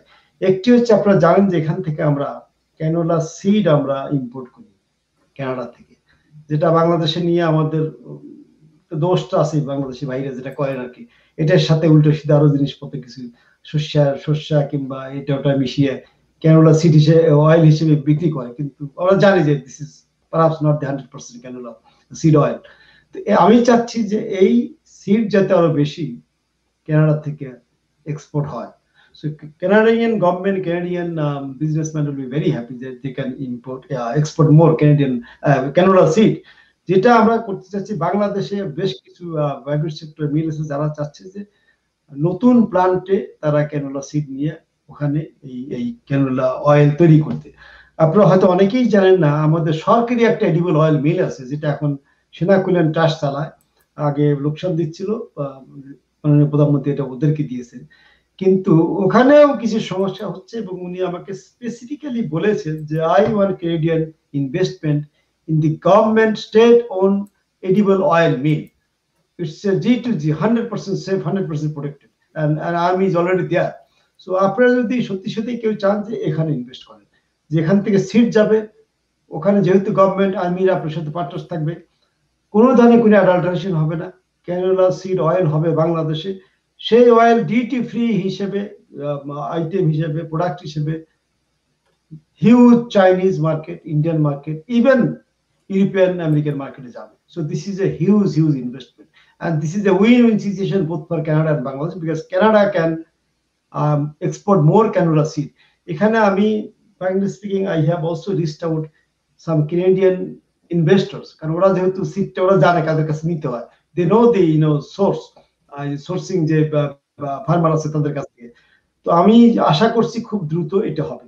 আরেকটি বিষয় হলো যে জুট সেক্টর। আপনি জানেন যে আরএমজি আমাদের প্রধান আইটেম, এখানে $1.5 বিলিয়ন প্রায় $900 মিলিয়ন হলো আরএমজি প্রোডাক্ট থেকে আসে। তা আমরা চাচ্ছি এটা ডাইভার্সিফাই করতে, এবং এই ডাইভার্সিফাই আমাদের দরকার to make the country developed nation by 2041। এবং one of the most promising sectors হলো আমাদের জুট সেক্টর, যেখানে আপনি জানেন যে জুটের হলো একদম সিড থেকে ফাইনাল প্রোডাক্ট পর্যন্ত বাংলাদেশে 100% value addition is possible in Bangladesh itself. আমরা কোনো দেশের উপরে নির্ভরশীল নই। আপনি জানেন যে বাংলাদেশে অনেকগুলো জুট মিল ছিল সরকারের কাছে, 24টার মতো, আমার কাছে অবশ্য 22টা লিস্ট আছে, যেটি সরকার লে অফ ঘোষণা করে এদেরকে এক গোল্ডেন হ্যান্ডশেক দিয়ে বিদায় করে দিছে because of continuing loss for last 50 years. ল বন্ধ করে দেওয়ার ফলে যে অনেক বাংলাদেশ সরকার অনেক টাকা বাঁচাতে পারছে। এখন এই মিলগুলো আমরা ইনভেস্টরদের দিয়ে দিচ্ছি। এই দেশ যে এনভায়রনমেন্ট ফ্রেন্ডলি কান্ট্রি, যেখান থেকে পলিথিন ব্যাগ বাতিল হয়ে যাচ্ছে, they are focusing on jute products which is environmentally sustainable friendly. তো এখান থেকে আপনার জুট সেক্টরে আমি চাচ্ছি ব্যাপক হারে ইনভেস্টর নিয়ে যেতে, ওই মিলগুলো এদেরকে দিয়ে দিতে under a long term lease. তারা ওখানে সবগুলো আমাদের র মেটেরিয়ালস আছে, ম্যানেজমেন্ট তারা ঠিক করবে, ওখানে জুট প্রোডাক্টস বানাবে, they can export even Canada to any European country, American country. So this is another area. আমি মনে করি যে এনআরবি যারা আপনারা আছেন, যাদের আপনার টাকা পয়সা আছে, এখানে কোনো ব্যবসা বাণিজ্য জড়িত, তারা গিয়া আপনাদের আমি রিকমেন্ড করবো যে এখান থেকে একজন ক্যানাডিয়ান ইনভেস্টরকে সাথে নিয়ে যৌথভাবে এই মিলগুলোতে আপনারা ইনভেস্ট করেন। এবং এখানে একটি মিল আছে যেটির নাম লতিফ বাওয়ানি জুট মিল, যেখানে আপনারা শুনেছেন যে ওই যে জুট পলিমার থেকে পলিথিন ব্যাগ হচ্ছে। এখন এটা স্টিল ইন পাইলট ফেজে আছে। এই মিলটা কিন্তু, এই মিলে কিন্তু ইনভেস্ট করার জন্য অনেক দেশ কিন্তু এগিয়ে আসছে, এখানে কিন্তু আপনারা যেতে পারেন। This is second sector. Third sector যেটা আমাদের সরকার চাচ্ছে, মানে প্রধানমন্ত্রী আমাকে বলছেন, সেটি হলো MRO facilities, maintenance, repair and overhauling facilities for aircraft. আমাদের এয়ারক্রাফট ভ্যানকুভারে আসে, মন্ট্রিলে যায় সার্ভিসিং এর জন্য। এদের অনেকগুলো কোম্পানি আছে, aircraft company, I think basically Montreal based, যাদের হলো ওদের হলো যে আছে ফেসিলিটিস আছে, হলো থাইল্যান্ডে আছে, সিঙ্গাপুরে আছে, but these are getting expensive because of rising labour cost. Bangladesh is still cheap. এখানে সরকার মাননীয় প্রধানমন্ত্রীর নেতৃত্বে লালমনিরহাটে একটি এয়ার সার্ভিস ইউনিভার্সিটি গভর্নমেন্ট বানাচ্ছে। মাননীয় প্রধানমন্ত্রী চাচ্ছেন সেই ইউনিভার্সিটির পাশে এই ক্যানাডিয়ান এয়ারক্রাফট কোম্পানিগুলো এমআরও ফেসিলিটি তৈরি করবে। ওখান থেকে গ্রাজুয়েট হবে, ওখানে কাজ করবে। আমাদের এয়ারফোর্সের লোকজন আছে, যারা রিটায়ার্ড লোকজন আছে, তারা ওখানে কাজ করবে। and that facility not only can serve our aircraft, but can also serve all the aircrafts from the regional countries as well as from Europe and America, because it will be cheaper. আমেরিকানরা কিন্তু Malaysia কিন্তু পাঠায়, কিন্তু এইসব overhauling এর জন্য তাতে সিঙ্গাপুরে পাঠায়, থাইল্যান্ডে পাঠায়, but Bangladesh should be even cheaper. So these are three areas which are so lucrative for Canadian investors and আপনারা যারা আছেন আমি চাই আপনারা ওখানে যান। There are other areas of investment. IT sector আমরা আশা করছি যে আমাদের এখন $1 billion export. Within next 5 years we want to make it $5 billion. So we have also, I mean, প্রথমেই বলেছি 28 IT parks আমাদের আছে, 4টা ফুল ফ্লেজড কাজ করে যাচ্ছে, সেখানে যে কোনো আইটি কোম্পানি গিয়ে যেতে পারে। ইভেন স্পেস যে জায়গার office, infrastructure is there, protection is there, safety is there, management is there, I mean building management, free of charge almost they can get the space. After electricity is connected, gas is connected, so it is ready to serving. And we have a huge number of young IT technicians, IT experts, those who can work in those centers. So this is another area যেখানে ইনভেস্টররা, Canadian ইনভেস্টররা, including দি NRB Bangladeshi যারা আপনারা আছেন, তারা কিন্তু জিততে পারেন। আমি মনে করি যে আপনারা যদি পারেন, আমি চেষ্টা করে যাচ্ছি আমার নিজের ওয়েতে, যে একটা কনসোর্টিয়াম করেন। আপনারা জানেন যে 2500 একটি জাপানিজ কোম্পানির নেতৃত্বে 2500 স্পেশাল ইকোনমিক জোন হয়েছে, জাপান বানিয়েছে। ওই বড় কোম্পানিটাই সবগুলা অন্যান্য কোম্পানিকে নিয়ে গিয়ে ওখানে এটা বানিয়েছে। এরকম কিছু আমি করতে চাই এবং আমি আপনাদের সাথে সহযোগিতা চাই। এবং ইনভেস্টমেন্টের ব্যাপারে আমি অনেকের সাথে কথা বলেছি, অনেক গ্রুপের সাথে কথা বলেছি, কোভিডের কারণে হয়ে উঠছে না অনেক কিছু করা, বাট ইনশাআল্লাহ that will be my focus and that will be new areas of my priorities. ধন্যবাদ আপনাকে আসলে অনেক তথ্য শেয়ার করার জন্য, এবং আমার ধারণা প্রবাসীরা এটা থেকে উপকৃত হবেন যে আসলে প্রবাসীদের বিনিয়োগের ক্ষেত্রে কত রকম সুযোগ সুবিধা বাংলাদেশে রয়েছে, কিন্তু এটা আসলে আমরা জানি না। নানান কারণে এই বিষয়গুলো মানে খুব ঢালাওভাবে প্রচারণা থাকে না আসলে সমন্বিতভাবে। এটা শুধুমাত্র কানাডা প্রবাসীদের জন্য না।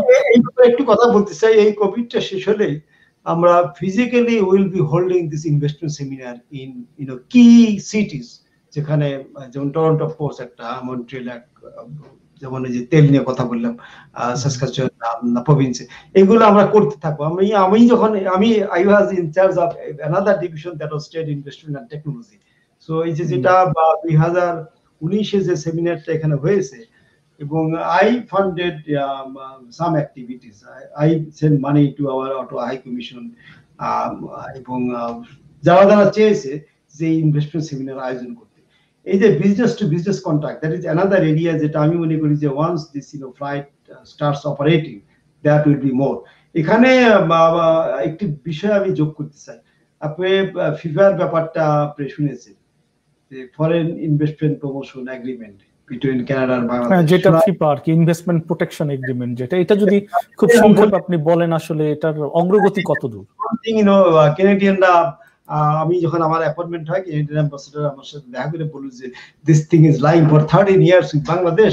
আমরা একটা ড্রাফট পাঠিয়েছিলাম, কিন্তু বাংলাদেশ থেকে কোনো উত্তর দেয়নি। সো আমি আসার আগে I met the industry secretary এবং তাদের সাথে কথা বলেছি। ফাইনালি ওরা যেহেতু 13 বছর আগে, it is old dated, so we have immediately before I came here and after I have join the mission, আমরা আবার তাদেরকে বলেছি we want a revise draft from Canadian side, যে গিভেন দি কারেন্ট সিচুয়েশন, যে whether there should be any addition of any issues or any aspects of this draft, so that we can immediately take it up with the concerned Bangladeshi authorities. এখানে আমাদের industries ministry আছে, commerce ministry আছে, আমাদের যে Bangladesh investment development agency আছে, সবাই জড়িত, তাদের সাথে আমি কথা বলে এসেছি। So this draft, this request is now line with the Canadian government. এবং আমার এই 3 তারিখে আমার ক্যানাডিয়ান ফরেন সিটির সাথে মিটিং আছে, ডেপুটি মিনিস্টার, ওখানে আমি জিনিসটা উঠাবো যে এই জিনিসটা still lying with them. So we want this revised draft from Canadian side, and as soon as we get it, I send it to Dhaka and I will pursue it so that the Dhaka end, this is also finalized. এর সাথে আরেকটি বিষয় আমি জড়িত, আমরা প্রতি বছর foreign office consultation করা হয় ত্রিপাক্ষিক সম্পর্ক নিয়ে। এটিও আমি ফিজিক্যালি করার চেষ্টা করছি। I refuse to do it online. Foreign Secretary, Commerce Secretary will come to Ottawa to meet his counterpart, যেখানে ডিসকাশন হবে। ওখানে একটি কম্পোনেন্ট আমরা, এটা অবশ্যই ক্যানাডিয়ানদেরই প্রপোজাল ছিল, ব্লু রিবন প্যানেল, 4 জন করে বিজনেসম্যান থাকবে প্রতিটি দেশ থেকে। এটা সরাসরি they will not be part of that foreign office consultation, but ওরা আলাদাভাবে মিটিং করে ওরা রেকমেন্ড করবে যে কোন কোন অবস্টাকলস ব্যবসায়ীরা ফেস করে for trade and investment between the two countries. এই আটজন ব্যক্তিত্ব ব্যবসায়ী, investor or exporter, trader, business people, they will recommend jointly, and this foreign office consultation যখন হবে তখন দুই দেশ যখন বলবে তখন এই বিষয়গুলো তারা they will take into consideration যে to what extent these recommendations can be accepted and how if accepted how they can be implemented. So that is also done. Bangladesh has done its part. Before I came, I personally pursued with the Commerce Ministry and I got the 4 names. The names are with the Canadians now. So now Canadian side has to give the other 4 names, and these 8 people can start meeting to recommend how business can be promoted between two countries. ধন্যবাদ আপনাকে। আমরা একেবারে শেষ পর্যায়ে, আমার শুধু ছোট্ট 2-1টি প্রশ্ন রয়েছে, আমি এই ফাঁকে একটু কমেন্টস গুলো পড়ে আসতে চাই। প্রচুর কমেন্টস। আমাদের এনআরবি টিভির অন্যতম উপস্থাপিকা এবং জনপ্রিয় মুখ টরন্টোর অজন্তা চৌধুরী লিখেছেন চমৎকার ডিসকাশন এবং এনজয় করছি। জনপ্রিয় সঙ্গীত শিল্পী টরন্টোর রুবেন ইসুফ, তিনি লিখেছেন খুবই চমৎকার কনভারসেশন। শেখ এম আনোয়ার হোসেন, তিনি একজন অলিম্পিক খেলোয়াড় আমাদের এখানকার, তিনি লিখেছেন গ্রেট ইনিশিয়েটিভ, ইনফরমেশন, থ্যাঙ্কস। এবং আমি দেখতে পাচ্ছি আমাদের প্রকৌশলী হাবিব রহমান ভাই, তিনিও মন্তব্য করেছেন, তিনি ইঞ্জিনিয়ার্স অ্যাসোসিয়েশনের প্রেসিডেন্ট। তিনি বলছেন যে এটি খুবই ভাল লাগছে ডক্টর খলিলুর রহমানকে শুনতে এবং আমরা খুবই হ্যাপি হব যে প্ল্যানিং গুলো তিনি বলেছেন এই প্ল্যানিং গুলো যদি আসলে বাস্তব রূপ লাভ করে। আমি দেখতে পাচ্ছি আরো কমেন্টস রয়েছেন। সুমন বড়ুয়া টেলিফোন বিড়ম্বনার কথা বলেছেন, যেটি আমরা ইতিমধ্যে আলোচনা করেছি। এবং সুপ্রিয় দর্শক, আপনারা জানেন ইতিমধ্যে আমাদের high commissioner doctor Khalilur Rahman তিনি বলেছেন যে তিনি তার ফোন নাম্বার এবং ইমেল অ্যাড্রেসটি আপনাদের জন্য শেয়ার করতে চান। আমরা ইতিমধ্যে আমাদের কমেন্টস বক্সে শেয়ার করেছি, কিন্তু তারপর আমি টিভি স্ক্রিনে শেয়ার করতে চাই। আপনারা যারা আগ্রহী, যারা কোনো অভিযোগ জানাতে চান, কোনো প্রয়োজনীয় ফোন করতে চান কিংবা কোনো প্রয়োজনীয় বিষয় জানাতে চান, সেগুলো আপনারা সহজে জানাতে পারেন। আপনারা দেখতে পাচ্ছেন স্ক্রিনে তার নাম্বারটি আমরা রাখলাম কিছুক্ষণের জন্য। তো যেটি আমি আরেকটি প্রশ্ন যেটি আপনাকে করব, যে 2টো প্রশ্ন আমার রয়েছে, কারণ ইতিমধ্যে আমদানি রপ্তানি নিয়ে আপনি বিস্তারিত বলেছেন। প্রথম যে প্রশ্নটি আমি করতে চাই, আমরা দেখি যে বাংলাদেশের বিভিন্ন প্রবাসীরা বিশ্বের বিভিন্ন দেশে বসে বাংলাদেশ বিরোধী প্রচারণা করছেন তারা, এবং যেগুলোর অনেকগুলোই মিথ্যা প্রচার প্রোপাগান্ডাতে ভরপুর।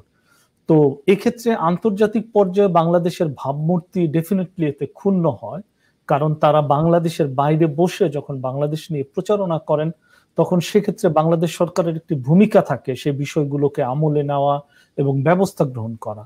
এবং কানাডার ক্ষেত্রেও আমরা কিন্তু এটার ব্যতিক্রম দেখি না, যেহেতু কানাডাতে আপনি সদ্য নিযুক্ত হাই কমিশনার। এ বিষয়ে আপনার কোনো দৃষ্টিপাত রয়েছে কিনা, কিংবা এরকম কোনো তথ্য আপনি জানেন কিনা যে কানাডা থেকে এরকম ঘটে থাকে? বিশেষ করে কানাডা, আমেরিকা এবং ব্রিটেন, এই 3টি দেশ থেকে নানান ধরনের বাংলাদেশ বিরোধী প্রচারণা চালানো হয়। এই বিষয়ে আপনি কি বলবেন ডক্টর খলিলুর রহমান? এই ব্যাপারে আমরা খুবই সিরিয়াস এবং we have taken note of this propaganda, fabricated, misleading propaganda, and we have identified people who are doing this thing. আমি একটি বিষয়ে আপনাদের টিভির মাধ্যমে স্পষ্টভাবে জানিয়ে দিতে চাই, that those who are doing it, they will be brought to justice with the help of the Canadian government. We have taken up the issue with the Canadian government. We have identified, আপনাদের কাছে যেটা আমার অনুরোধ থাকবে যে আপনারা এদেরকে সামাজিকভাবে বয়কট করেন। এই যে আপনি ট্রেড ইনভেস্টমেন্টের কথা বললেন, এটির একটি উদ্দেশ্য হলো যে এইগুলো আপনি যত প্রচার করবেন বাংলাদেশে ইনভেস্টররা যাবে না। This is a motivated campaign to malign the country, malign the government, and we have noticed it, and we will take action. Not only those who are doing this publicly, but we have also started identifying the people who are behind it. এবং আমি মনে করি এটির সাথে আরেকটি বিষয় অঙ্গাঅঙ্গি ভাবে জড়িত। This is the group that is also linked to the killer, heinous killer Noor Chowdhury. This is the group who are also supporting indirectly and secretly Noor Chowdhury. And আমি আপনাদের বলতে চাই, Noor Chowdhury will be taken back to the country to face the verdict of Bangabandhu killing. এই ব্যাপারে কোনো ধরনের অস্পষ্টতা নাই। আপনারা অনেকেই বলেন যে ক্যানাডিয়ান চার্টার এন্ড রাইটস এর আন্ডারে সম্ভব না, ইট ইজ সম্ভব। আমি বলবো this is possible because this is the heinous killings in the history of mankind, এই কিলার শুধু বঙ্গবন্ধুকে নয়, 10 বছরের বাচ্চাকে, সন্তান সম্ভব মেয়েদেরকে, বৃদ্ধ মহিলা এবং মানুষকে খুন করেছে। So this is a perfect example of exceptional circumstances, and Canadian Charter of Rights allow transfer of a killer even to the country where this death penalty exists if the killings were held under exceptional circumstances, and this is the exceptional circumstances. আমি মনে করি দুইটি group একসাথে যৌথভাবে secretly and indirectly কাজ করে যাচ্ছে। এটা কোনো বিচ্ছিন্ন ঘটনা নয়, এদেরকে আমরা আইডেন্টিফাই করেছি কারা করে, এবং যাদেরকে করতে পারি সেই প্রক্রিয়া চলছে। শুধু তাই নয়, যারা এদের সাথে জড়িত ইনডাইরেক্টলি যারা সাহায্য করে যাচ্ছে তাদেরকে আমরা আইডেন্টিফাই করছি। আমি মনে করি যে বাংলাদেশি আপনাদের এদের থেকে দূরে থাকা উচিত, সামাজিকভাবে এদের থেকে দূরে থাকেন, এদেরকে বয়কট করেন। আপনারা জানেন তারা কারা এই জিনিসগুলো করে। ইউ নো শহীদ ভাই, you also know who are the people who are doing this, how they are doing, and who are the people who are supporting them.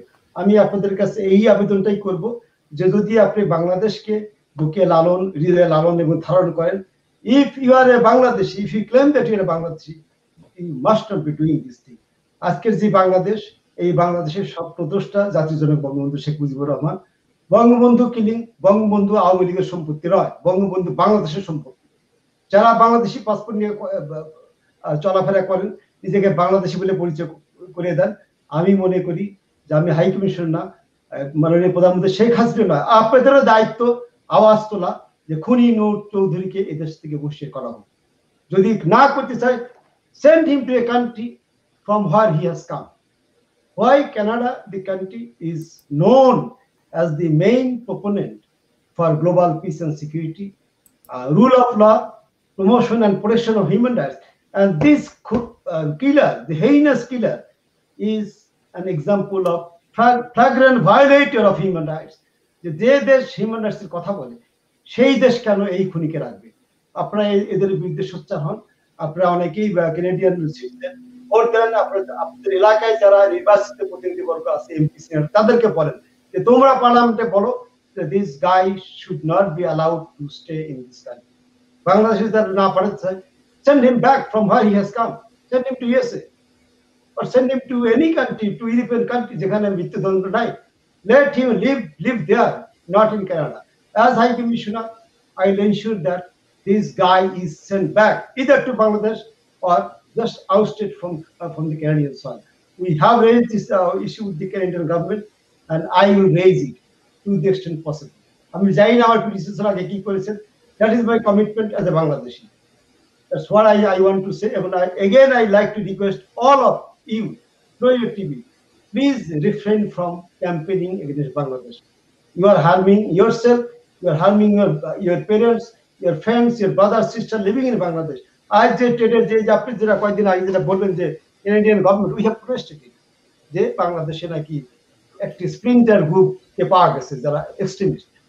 The government of Bangladesh has zero tolerance in 3 areas. Number one, extremism. We will eliminate each and every extremist from the soil of Bangladesh. There is no place for any kind of extremism on Bangladesh soil. Secondly, the drug dealers.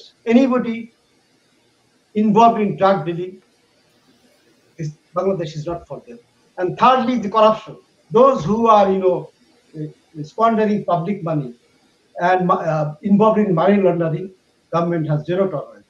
And আপনারা অনেকেই বলবেন যে অনেকেই তো অনেক জায়গায় আছে, জানি আমরা। হ্যাঁ, আমি চাই যে আপনারা এদের বিরুদ্ধে আমাদেরকে তথ্য দেন যে এরা এই টাকা পাচার করে নিয়ে আসছে। কিন্তু এই সামাজিকভাবে যদি আপনি বলেন যে টাকা নিয়ে আসছে, আমার বিরুদ্ধে আপনি কয়েকদিন পর লিখতে পারবেন। আপনার টিভিতে হয়তো কেউ বলবে যে উনি তো এখানে বাড়ি কিনছে, এই করছে, সেই করছে। আমার অনেক কলিগ আছেন যারা ইউনিয়নে চাকরি করতে আমাদের সাথে, অনেকের বাড়ি আছে, দে আর নট মানি লন্ডারার। যদি কেউ সরকারি টাকা, দেশের টাকা অবৈধভাবে দেশ থেকে নিয়ে এসে থাকে, যদি দুদো কিংবা বাংলাদেশ কোনো কোর্ট যদি তাদের বিরুদ্ধে কোনো অভিযোগ এনে থাকে, আমাকে জানান। I will go to any extent to send them back. আমি জানি যে আমাদের কাছে আমরা অনেকগুলো কেস পার্সু করছি, আমি বলতে চাই না, because these cases have come through the court, through our this anti-corruption bureau, So we have the papers. And আপনার কথায় আপনি বললেন I will not go after them. I will not go after them. But যদি আপনি প্রমাণ দিতে পারেন যে না এই যে দুদকে তার বিরুদ্ধে কেস আছে, এই কোর্ট থেকে তার বিরুদ্ধে রায় আছে, আমাকে পাঠান, আমি যাব। আমি চাই একটি মেসেজ দিতে চাই আমাদের যারা এখানে আছেন এবং যারা বাংলাদেশি যারা আছেন, যারা অনেকে মনে করছেন যে কানাডায় গেলে টাকা পয়সা নিয়ে গেলে ওখানে সিটিজেনশিপ পাওয়া যাবে, থাকা যাবে। No, Canada will no longer be a safe haven for any money launderers. ধন্যবাদ আপনাকে। আমি আসলে সর্বশেষই প্রশ্নটি করতে চাচ্ছিলাম বঙ্গবন্ধু খুনি নূর চৌধুরীকে নিয়ে, এই জন্য যে আমরা নিজেরা খুবই খারাপ বোধ করি যে এমন একটি শহরে এবং এমন একটি দেশে আমরা বসবাস করছি যেখানে আমাদের সঙ্গে একই সাথে আমাদের জাতির পিতা বঙ্গবন্ধু শেখ মুজিবুর রহমানের খুনি এই শহরে বসবাস করছেন এবং দীর্ঘদিন ধরেও বাংলাদেশ সরকার অনেক চেষ্টা তৎপরতার পরও তাকে দেশে ফিরিয়ে নিতে পারছে না। তো আপনি এই প্রশ্নটির উত্তর দিয়ে দিয়েছেন, আপনি বিস্তারিত বলেছেন যে তৎপরতা চলছে এবং আমরা আশা করব দেশে তাকে ফিরিয়ে নিয়ে যাওয়া হবে এবং তাকে বিচারের মুখোমুখি করা হবে, যেহেতু আদালতে অলরেডি তার রায় হওয়া আছে। He will face the verdict of the justice. বিচার that was done over a period of more than 11 years, 12 years, and there was no flaw in the whole procedure. Even the Amnesty International has certified that it followed all aspects of law. So there is no confusion about this procedure that was followed to come up with this verdict. Richard Shesh, he has to face the verdict. Right. তো আরেকটি বিষয় আপনি ইতিমধ্যে উল্লেখ করেছেন, সেটি হচ্ছে যেটি আমি আপনার কাছে জানতেই চাইতাম, নিজেও আমি ব্যক্তিগতভাবে তথ্য কিছুগুলো জানি যে ইতিমধ্যে বেশ কয়েকজনের ব্যাপারে যাদের বিরুদ্ধে সুনির্দিষ্টভাবে বাংলাদেশ থেকে অবৈধ উপায়ে সম্পদ এবং অর্থ পাচারের অভিযোগ রয়েছে, যেগুলো নিয়ে বাংলাদেশেও দুদক কাজ করছে এবং এখানে অনেক তথ্য আপনাদের কাছে রয়েছে, আপনি ইতিমধ্যে বলেছেন যে কাজ করছেন। আমরা আশা করব সে কাজগুলো সত্যিকার অর্থে ত্বরান্বিত হবে এবং একসময় আমরা জানতে পারবো যে যারা বাংলাদেশ থেকে দুর্নীতির মাধ্যমে অবৈধ উপায়ে অর্থ সম্পদ কানাডা সহ বিশ্বের বিভিন্ন দেশে পাচার করে নিয়ে আসছেন জনগণের সম্পদ, জনগণের টাকা, তারা আইনের মুখোমুখি হচ্ছেন এবং আইনের মুখোমুখি করানোর জন্য আপনারা যারা পেশাদার কূটনীতিক রয়েছেন বিশ্বের বিভিন্ন জায়গায়, বাংলাদেশ হাই কমিশন কিংবা এমবাসি গুলো রয়েছে, তারা সেখানে গুরুত্বপূর্ণ ভূমিকা পালন করছে। সেটি শুনতে জানতে আমাদের অবশ্যই ভালো লাগবে এবং আমরা ভালো বোধ করব যে বাংলাদেশে আইনের শাসন রয়েছে, যে কেউ অপরাধ করে পার পেয়ে যায় না, যে কেউ দুর্নীতি করে টাকা পাচার করে বাইরের একটি দেশে গেলেই সে নিজেকে নিরাপদ যাতে নিশ্চিত করতে না পারে সে ব্যবস্থা বাংলাদেশ সরকার নিবে এবং আপনারা নিবেন। আমি সর্বশেষ যে প্রশ্নটি আপনাকে করতে চাই, আমাদের সময় একেবারে শেষ, আমি জাস্ট একটি কমেন্টস নিয়ে আসছি। আমি দেখতে পাচ্ছি আমাদের গ্রেটার ফরিদপুর অ্যাসোসিয়েশনের প্রেসিডেন্ট ইউসুফ শেখ এবং উনি এনআরবি টিভির অন্যতম ডিরেক্টর একজন, তিনি এই আলোচনাকে সাধুবাদ জানিয়েছেন এবং আরো অনেকে কমেন্টস করছেন, আমি নিতে পারছি না, দুঃখিত। আমি একেবারে শেষ প্রশ্নে যাব যে আজকের অনুষ্ঠানে যুক্ত হবার জন্য আপনার প্রতি আমাদের অনেক অনেক কৃতজ্ঞতা। সর্বশেষ কয়েক সেকেন্ডে যদি প্রবাসীদের উদ্দেশ্যে, কানাডা প্রবাসী বাংলাদেশিদের উদ্দেশ্যে যদি আপনার কিছু বলবার থাকে, যদি আপনি কিছু বলতে চান। আমি তো আসলে কিছুই না, আমি জাস্ট এক মিনিট একটু সামারি করি। প্রথমত যে আমি যেটা বলতে চাই যে আমরা সাপোর্ট দেবার চেষ্টা করে যাচ্ছি যতটা সম্ভব। আপনাদের যে প্রবলেমগুলো আপনারা আমাকে বললেন, I have taken note of it. আমি যেটি আরেকটি জিনিস যেটি করতে চাচ্ছি, আপনারা জানেনই, শহীদ ভাই আপনি কাইন্ডলি আমাকে হেল্প করতে পারেন যে বাংলাদেশে এখানে কারা কোথায় কোন প্রফেশনে কিভাবে আছেন, কত ভালো করছেন, যা আমরা এই আপনাদের এক্সপার্টিস গুলো আমরা ট্যাপ করতে চাই। এই জন্য আমরা একটা গুগল ফর্ম আপনাদেরকে পাঠিয়েছি, আমাদের ওয়েবসাইটে আছে, আমাদের ফেসবুকে আছে, যে যাতে আপনারা যদি ওখানে যদি আপনাদের বেসিক যে ইনফরমেশন যদি আমাদেরকে দিয়ে দেন, তাহলে কিন্তু আমরা জানি যে দিজ আর দি বাংলাদেশি ভাই বোনেরা এখানে আছেন, আমরা কিন্তু আপনাদের একটা ডেটাবেস করতে পারি এবং সেই হিসাবে কিন্তু আমরা জানি যে দিজ আর আওয়ার পিপল। এবং একজন যদি খুব নাম করা কোনো ইঞ্জিনিয়ার থাকেন কিংবা এমন একটি পেশায় আছেন যার এক্সপার্টিস বাংলাদেশে কাজে লাগতে পারে, আমি নিজের থেকে তাদের সাথে কন্ট্যাক্ট করতে চাই। So that database will be helpful for me. তো আপনাকে আমি পাঠিয়ে দেবো, এটা আপনি টিভির মাধ্যমে আপনি কাইন্ডলি এটা শেয়ার করেন যে এই ডেটাবেজে যাতে সবাই যাতে ফিল আপ করে পাঠান আর কি। So that is my request. So please fill in this Google form, give the basic information. আগে আপনাদের বাড়ির ঠিকানা ছিল একটা mandatory, this is now optional. I thought so many people they don't want to give the place of their residence. That's fine.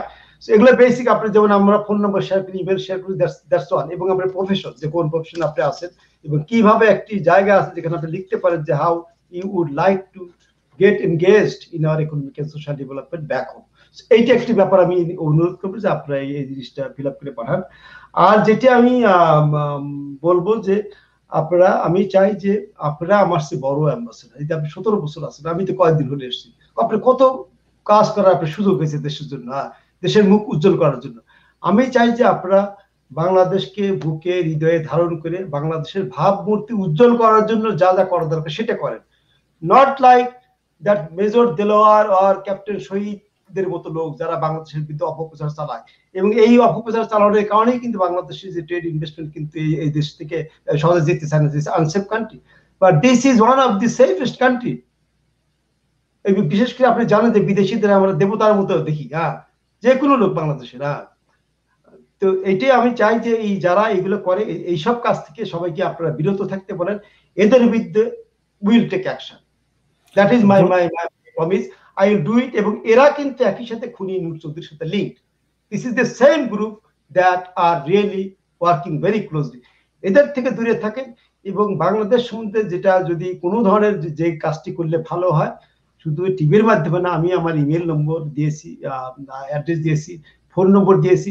আপনাকে message করেন, আসলে আমি ফোন ধরতে পারি, মিটিং এ থাকি, মেসেজ করেন, I will respond to your message and I will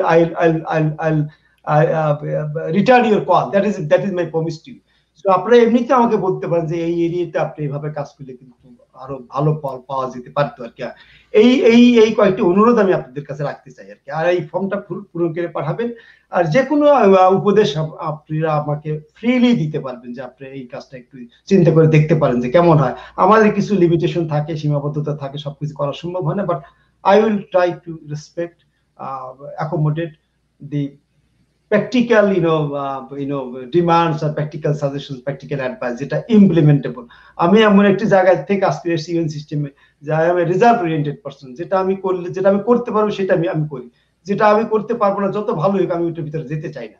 যেটা this is beyond my reach, যেটা আমি মনে করি যে আমার পক্ষে করা সম্ভব ওইটুকু আমি করতে চাই। এবং এরকম প্র্যাকটিক্যাল কিছু অ্যাডভাইস আপনারা just keep sending me, I will be very grateful to all of you.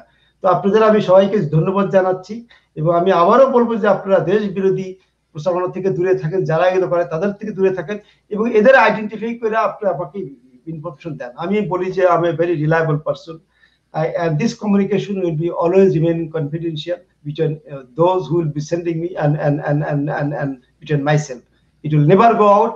I myself will analyze, I will verify, and I will take into account and what we can do to promote and protect the image of Bangladesh. That is the whole purpose, not to really go after anybody. আমি ভালো মানুষকে সবসময় সালাম জানাতে চাই, সবসময় বুকে ধারণ করতে চাই, but not the bad elements. I am not the High Commissioner of those Bangladeshis who are engaged in anti-Bangladesh, anti-government propaganda. I'm not here to serve them. My message is loud and clear. Don't come to me. I will go after you. ধন্যবাদ আপনাকে। আমরা একেবারে শেষ পর্যায়ে, সুপ্রিয় দর্শক, আমরা এতক্ষণ শুনছিলাম কান্ডস্থ Bangladesh high commissioner doctor Khalilur রহমানের কথা। তিনি বলছিলেন, আমাদের নানা প্রশ্নের উত্তর দিচ্ছিলেন এবং অনেক আশার কথা তিনি শুনিয়েছেন। আমরা অবশ্যই আশাবাদী। আমরা আশা করব তিনি তার পরিকল্পনা এখানে বাস্তবায়ন করবেন যাতে প্রবাসীরা আরো বেশি সুযোগ সুবিধা পেতে পারে, বাংলাদেশের ভাবমূর্তি যেন আরো উজ্জ্বল হয়। এবং আমি সর্বশেষ একটি কথা না বললেই নয়, আমি জানি ফোনের ব্যাপারটি যদিও বিভিন্ন সময় আমাদেরকে জানানো হয়েছিল হাই কমিশন থেকে যে প্রায় 6 জন এই ফোনগুলো অ্যাটেন্ড করে থাকে। তারপরে আমি আরেকজনের নাম বলতে চাই, বিভিন্ন সময় আমরা তাকে অনেক বিরক্ত করি, বিশেষ করে সাখাওয়াত হোসেন যিনি রয়েছেন কনসুলার সার্ভিসে, তার ব্যক্তিগত ফোন নাম্বারটিও অনেকের কাছে রয়েছে। তারাও তাকে অনেক অফিস টাইমের পরেও ফোন করে। আমি নিজে অনেক সময় যখন আমাদেরকে লোকজন ফোন করে সাহায্যের জন্য, হাই কমিশন একটু বলে দেওয়ার জন্য, তখন আমি নিজে অনেক সময় তাকে রাতে সকালে ফোন করি। আমি হাই কমিশনে যারা রয়েছেন তাদের সবার প্রতি কৃতজ্ঞতা জানাই যে আমাদের এইসব অত্যাচারগুলো সহ্য করবার জন্য অফিস সময়ের বাইরেও বেসিক্যালি আমরা প্রবাসে যারা থাকি তারা একটু দ্রুত সেবা পেতে চাই, একটু ভালোভাবে সেবা পেতে চাই এটাই হচ্ছে আমাদের বড় পাওয়া, এর বেশি কিছু প্রবাসীদের আসলে পাবার নেই। আর আজকে আমাদের অনুষ্ঠানে যুক্ত হয়ে আপনি সময় দিয়েছেন, অনেক প্রশ্নের সরাসরি উত্তর দিয়েছেন, এজন্য আপনার প্রতি অনেক কৃতজ্ঞতা। ভালো থাকবেন এবং সবাই সুস্থ থাকুন। সুপ্রিয় দর্শক, আপনারা এতক্ষণ দেখছেন বাংলা মেইল জার্নাল অনুষ্ঠান এবং জানেন এই আয়োজনটি প্রচারিত হলো কানাডার সর্বাধিক পঠিত বাংলা সংবাদপত্র সাপ্তাহিক বাংলা মেইলের সৌজন্যে। সবাই ভালো থাকুন, সুস্থ থাকুন, শুভরাত্রি।